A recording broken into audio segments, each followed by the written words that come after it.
A group of people had only stayed in the cave for a brief moment. When they emerged, they were shocked to find that the surroundings had transformed into a vast desert. Even the air had become remarkably thin. Lisa quickly took out her phone, desperately searching for a signal. Soon, a sandstorm was about to hit. She had no choice but to crawl back into the cave and inform her companions of what had just happened. However, everyone dismissed her story as a lie because she had only been outside for 2 minutes. Lisa then showed them the video she had recorded. After watching it, everyone realized that the flow of time inside and outside the cave was drastically different, and the flash at the cave's entrance was the trace of the sun rising and setting. In order to find help, Lisa decided to climb back out once more. But as she struggled to climb, a beam of light suddenly descended from the cave's entrance. The next moment, it unfolded into a ladder. Without hesitation, Lisa turned around and climbed up. But before she could reach the top, a figure began descending from above. Lisa had no choice but to step aside.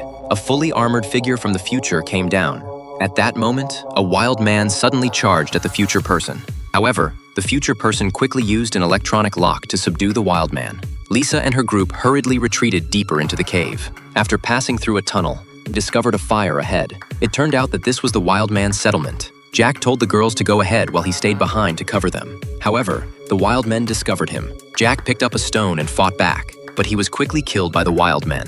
When Lisa returned and saw Jack's lifeless body, she was heartbroken. Her crying drew the attention of the future person, but rather than acknowledging them, he went to the spring to check the water source. Then, the future person pushed Lisa aside and dragged Jack's body into the water. Lisa was furious, but soon, Jack miraculously came back to life. At that moment, 2 wild men appeared in front of them. To protect them, the future person engaged in a fierce battle with the wild men. However, due to his slower movements, the wild men managed to remove his helmet. Thankfully, Lisa intervened in time, and the future person defeated the wild men. But by then, the future person's life support system had been damaged. Before dying, he showed the group a video recording